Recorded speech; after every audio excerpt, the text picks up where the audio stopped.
संप्रदाय आणि संत यांचं नातं काय?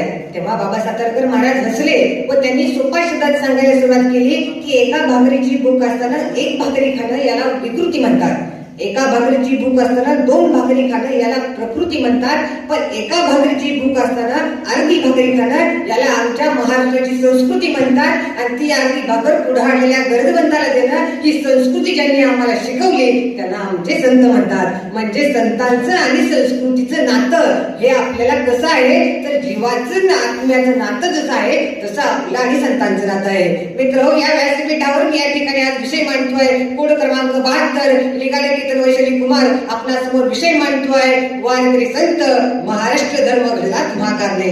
संयोजकांनी विषय देताना घडला हा शब्द वापरला आहे. मित्र हो, घडला म्हणजे निर्माण केला नव्हे, तो धर्म आधीपासून अस्तित्वात होता.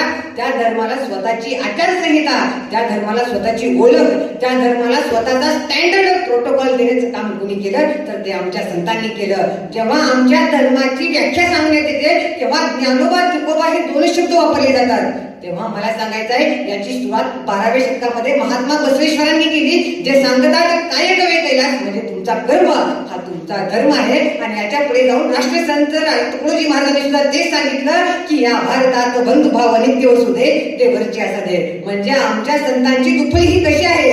ज्ञानोबा तुकोबांचं जेव्हा मी नाव घेतो ना तेव्हा त्याच्यामध्ये महात्मा बसवेश्वरांपासून गाडगे महाराजांपर्यंत सगळ्यांचे विचार एकत्र येण्याची क्षमता ही ज्ञानोबा तुकोबामध्ये आहे. म्हणून आमच्या वारीमध्ये ज्ञानोबा तुकोबा असं म्हटलं जातं. मित्र, वारकरी धर्म हा आध्यात्मिक आहे, त्यासोबत वैज्ञानाला सुद्धा धरून आहे. कारण आमच्यात आज आपण पाहतोय की नवीन एज्युकेशन पॉलिसी आली आहे ज्यामध्ये मातृभाषेला सगळ्यात प्राधान्य दिलं आहे. का? कारण जेव्हा आपल्याला समाजामध्ये परिवर्तन करायचं असेल तर मातृभाषा पाहिजे. माझ्या ज्ञानोबारायांनी आधीच सांगितलं आहे, माझ्या मराठीची बोलू कौतुके परी अमृतातही पैदा जिंके. म्हणजे या समाजामध्ये जर परिवर्तन करायचं असेल तर त्यांना त्यांच्या भाषेत जाऊन सांगा, ना की जर तुम्ही संस्कृत शिकत आहात आणि जर त्या लोकांना संस्कृत कळतच नसेल तर ते व्यर्थ आहे ना सगळं. हे सांगण्याचं काम आमच्या त्या काळी ज्ञानोबारायांनी केलं.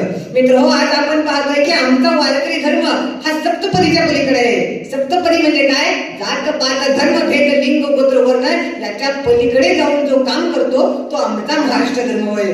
संतांनी काय केलं? संतांनी त्याला विज्ञानाची जोड दिली. मित्र हो, बाबासाहेबांचं एक वाक्य आहे की मी एखाद्या समाजाची प्रगती मोजताना त्या समाजातील झालेल्या महिलांच्या प्रगतीवरून मी त्या समाजाची प्रगती मोजतो. मग मला सांगायला आवडेल, ज्या काळी स्त्रीला फक्त उपभोगायची वस्तू संबोधलं जायचं, जी फक्त चूल आणि मूल या दोन गोष्टी सांभाळत होती, त्या काळी आमच्या जनाबाई व्यासपीठ चालक होत्या. आणि व्यासपीठ चालक होऊन कीर्तनाचं मॅनेजमेंट करणं हे त्या काळी एक स्त्री करत होती. हे आमच्या महाराष्ट्राची आणि खऱ्यातली वारकरी संस्कृतीची परंपरा होय. मित्र हो, स्त्रीचा संघर्ष कसा असतो? ज्यावेळी ताटी उघडा ज्ञानेश्वरा, ताटी उघडा ज्ञानेश्वरा ही एक मुक्ताई जेव्हा आपल्या ज्ञानोबारायला सांगते म्हणजे खऱ्या अर्थाने लहानशी बहीण आपल्या भावाला उपदेश देते. म्हणजे वारकरी संप्रदायामध्ये जेव्हा गुरु असतो ना त्या गुरुला किंमत ही आपल्या वयापेक्षा लहान असो किंवा मोठा असो, जो आपला गुरु आहे तो आपला गुरु हा ईश्वर आहे हे सांगण्याचं सामर्थ्य आमच्या वारकरी संतांमध्ये आहे. मित्र, आज तपोवनामध्ये झाडांची कत्तल होत आहे. मित्र, आमच्या तुकोबारांनी त्या काळी सांगितलं आहे, वृक्षवल्ली आमास वगैरे वगैरे पक्षी ही सुस्वरे आले व्यक्ती. जेव्हा आमच्या धर्माची व्याख्या होते तेव्हा धर्माला दोन बाजू असतात. पहिली बाजू म्हणजे सकारात्मक, दुसरी बाजू म्हणजे नकारात्मक. पण मला सांगायचं की असा ह्या जगात कोणताच धर्म आहे की जो नकारात्मक शिकवतो. कधी कधी कसं होतं, स्वतःच्या सत्ता संघर्षासाठी, स्वतःची ताकद वापरण्यासाठी आपण नवीन धर्मामध्ये पुढील परंपरा चालू करतो आणि त्याच पुढे जाऊन त्या धर्माचा अविभाज्य घटक बनतात. म्हणजे कसं काय तर मी म्हणेल तो धर्म होतो व तो धर्म भ्रष्ट होतो. पण माझा महाराष्ट्र धर्म संतांनी घडवताना प्रत्येक धर्माचं सार गोळा केलं, ते सार गोळा करून त्याचा काल निर्माण केला आणि तो काला इथल्या सामान्य जनतेला दिला. म्हणून आज कर्नाटकामध्ये सिद्धगंगा नावाचा मठ आहे.